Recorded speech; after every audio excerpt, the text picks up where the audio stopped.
오늘 우리가 함께 살펴볼 자료는요. 태신자, 하나님의 자녀가 되는 권세를 주소서라는 제목의 기도문입니다. 그런데 이게 그냥 소원을 비는 그런 글이 아니에요. 읽어보면 김정화라는 한 사람을 위한 뭐랄까 거의 영적 구조 작전 계획서처럼 느껴지더라고요. 아, 구조작전이라는 표현이 정말 딱 들어맞네요. 이 기도문은 김정아 씨가 지금 어떤 보이지 않는 위험에 처해 있고 또 그를 구출하기 위해 어떤 초월적인 힘이 필요한지를 아주 구체적으로 서술하고 있거든요. 맞아요. 그래서 오늘 저희의 임무가 바로 이 구조 작전을 한번 파헤쳐 보는 겁니다.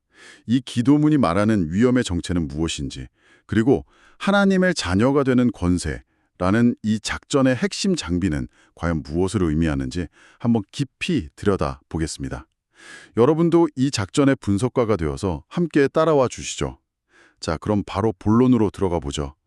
기도문의 핵심 구절이 요한복음 1장 12절을 인용하면서 시작하는데, 영접하는 자 곧 그 이름을 믿는 자들에게는 하나님의 자녀가 되는 권세를 주셨으니 라는 부분이에요. 네. 여기서 제 눈길을 확 끈 단어가 하나 있었어요. 바로 권세입니다. 보통 이런 맥락에서는 사랑이나 은혜, 자격 같은 단어를 기대하게 되잖아요. 근데 권세라니 굉장히 법률적이고 힘 있는 단어란 말이죠. 왜 하필 이 단어를 썼을까요? 정말 중요한 포인트를 짚어주셨어요. 그게 바로 이 기도문의 세계관을 여는 첫 번째 열쇠거든요. 여기서 말하는 권세는요, 단순한 허락이나 자격을 넘어선 개념이에요. 아, 그런가요? 네. 원어를 보면 엑수시아라는 단어인데 이게 법적 권리, 통치권, 지배력을 의미해요. 그냥 이제부터 가족이야 하는 그런 감정적인 차원이 아니고요. 마치 법정에서 판사가 망치를 딱 두드리면서 이 시간부로 당신은 왕의 아들로서 모든 법적 권리를 상속받았음을 선포합니다. 라고 말하는 것과 같아요. 신분이 완전히 바뀌는 거죠. 와, 신분 변경이라니. 이건 평범한 시민이 하루아침에 대기업 총수의 양자로 입적되는 그런 느낌인데요. 그럼 단순히 가족이 되었다는 기쁨을 넘어서서 그 가문이 가진 모든 법적인 권리나 영향력을 함께 물려받는다는 의미로군요. 바로 그거예요. 억만장자의 자녀가 되면 그들의 변호사, 보안팀, 재정적 능력에 접근할 수 있는 권리가 생기잖아요. 이 기도문은 바로 그런 영적인 차원의 권리를 지금 요청하고 있는 겁니다. 아, 그래서 자료에 인용된 로마서 9장 8절 말씀이 중요해져요. 육신의 자녀가 하나님의 자녀가 아니오 오직 약속의 자녀가 씨로 여기심을 받느니라. 이건 혈통 같은 물리적인 조건이 아니라 믿음이라는 약속을 통해 완전히 새로운 법적 지위를 얻는다는 걸 강조하는 거죠. 영적인 세계에서 신분증이 재발급되는 순간이다. 이렇게 볼 수 있겠네요. 네, 맞습니다. 알겠습니다. 그러니까 하나님의 자녀가 된다는 건 새로운 영적 여건을 발급받는 것과 같고 그 여건에는 엄청난 권한과 특권이 명시되어 있다. 이런 말씀이시군요. 그렇죠. 자, 그럼 여기서 궁금증이 생겨요. 이 강력한 권세, 이 새로운 여건은 대체 무엇을 위해 필요한 걸까요? 누구에게 혹은 무엇에 대항하기 위해 이런 권세가 필요한 거죠? 기도문은 바로 이 지점에서 아주 극적인 그림을 보여주기 시작합니다. 맞아요. 태신자 김정아가 지금 흑암의 권세 아래 살고 있습니다. 네. 그냥 어려운 상황에 있다거나 잘못된 길을 가고 있다 정도의 표현이 아니에요. 흑암의 권세, 즉 어둠의 통치권 아래에 있다는 선언이죠. 흑암의 권세라. 이건 마치 세상이 두 개의 서로 다른 나라로 나뉘어 있다는 말처럼 들리는데요. 각자 다른 법과 다른 왕이 다스리는 그런 나라요? 이 기도문은 김정아 씨가 지금 그 어둠의 나라에 속해 있다고 보는 거군요. 정확합니다. 이 기도문의 세계관은 기본적으로 이원론적이에요. 단순히 선과 악이 뒤섞인 세상이 아니라 사탄이 다스리는 흑암의 권세라는 나라와 하나님이 다스리는 사랑의 아들의 나라가 명확하게 구분돼서 서로 대립하고 있다는 관점이죠. 아, 대립하고 있다. 네. 그래서 이 기도는 본질적으로 망령 신청서나 다름없어요. 김정화 씨를 흑암의 나라에서 빛의 나라로 옮겨달라는 일종의 영적 귀순을 요청하는 겁니다. 와, 골로새서 1장 13절 그가 우리를 흑암의 권세에서 건져내사 그의 사랑의 아들의 나라로 옮기셨으니 라는 구절이 이 국적 이전의 개념을 그대로 보여주죠. 와, 이거 완전 스파이 영화나 무슨 판타지 소설 같은 설정인데요. 단순히 개인의 생각이나 행동을 바꾸는 차원이 아니라 소속된 국가 자체를 바꾸려는 시도라니 스케일이 정말 엄청나네요. 그럼 이 망명을 성공시키는 열쇠는 뭔가요? 기도문에서는 참 빛이라는 표현을 쓰던데요. 네. 요한복음 1장 9절에 참빛 곧 세상에 와서 각 사람에게 비추는 빛이 바로 그 열쇠입니다. 아, 캄캄한 방에 빛이 확 들어오면 어둠이 힘을 잃고 사라지잖아요.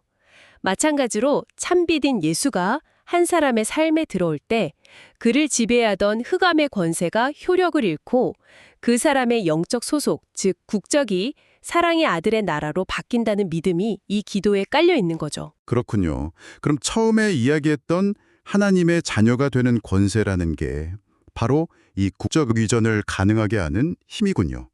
어둠의 나라에서 탈출해서 빛의 나라로 들어갈 수 있는 비자이자 또 그곳의 시민으로서 살아갈 수 있는 권리. 아, 이렇게 연결되는 거네요. 맞습니다. 그런데 그게 전부가 아니에요.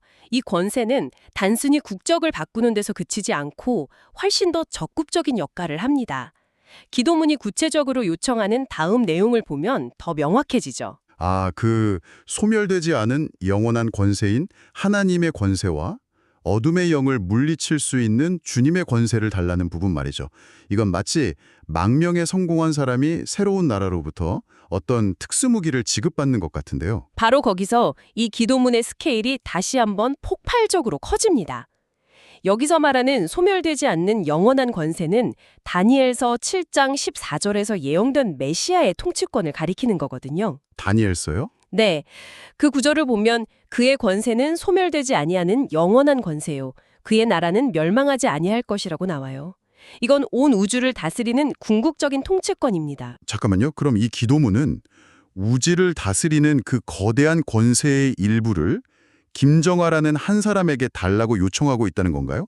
이건 비유가 아니라 정말로 핵융합 발전소의 에너지를 끌어와서 개인용 스마트폰을 충전하겠다는 얘기처럼 들리는데요. 바로 그 점이 정말 흥미로운 지점이에요. 이 세계관 안에서는 그게 가능하다고 믿는 겁니다. 우주를 창조하고 다스리는 그 거대한 권세의 본질이 예수를 믿는 한 개인에게도 연결된다는 믿음이죠. 그만큼 한 영혼을 흑암의 권세에서 건져내는 일에 영적 무게가 무겁고 그 싸움의 판돈이 크다고 보는 거예요. 아, 그래서 우주적인 권세가 동원되어야만 하는 작전이라고 여기는 거죠. 그래서 어둠의 영을 물리칠 수 있는 권세라고 표현했군요.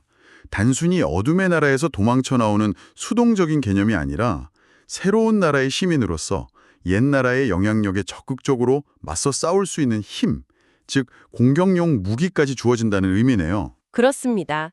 하나님의 자녀가 되는 권세는 보호받는 신분인 동시에 싸워 이길 수 있는 능력인 셈이죠. 어둠에 대항하고 승리할 수 있는 실질적인 힘과 권한까지 포함하는 개념입니다.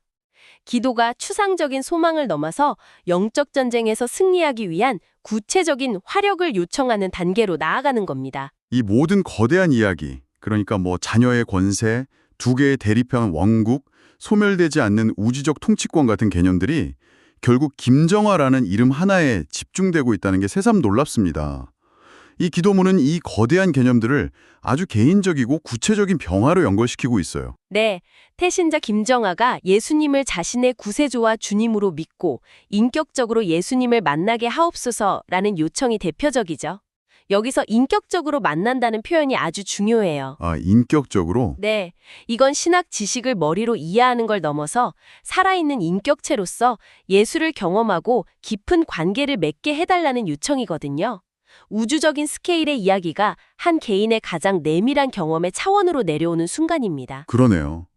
또 멸망의 길이 아닌 생명의 길을 갈 수 있도록 은혜를 베풀어 주옵소서라는 요청도 있죠.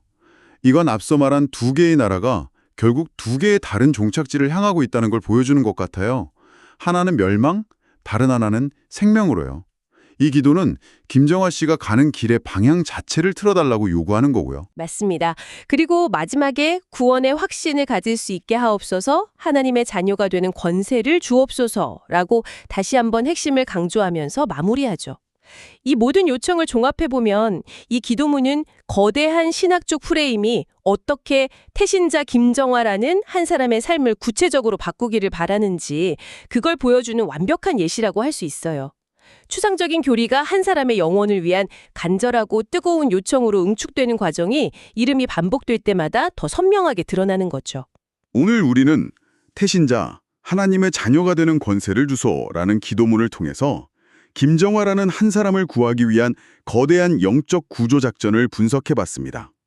이 작전은 세상을 빛과 어둠이라는 두 개의 대립하는 왕국으로 보고 믿음을 통해 어둠의 나라에서 빛의 나라로 국적을 옮기는 것을 목표로 삼고 있었네요. 네, 그리고 그 국적 이전과 새로운 시민으로서의 삶에 필요한 모든 것을 하나님의 자녀가 되는 권세라는 개념 안에 담고 있었죠.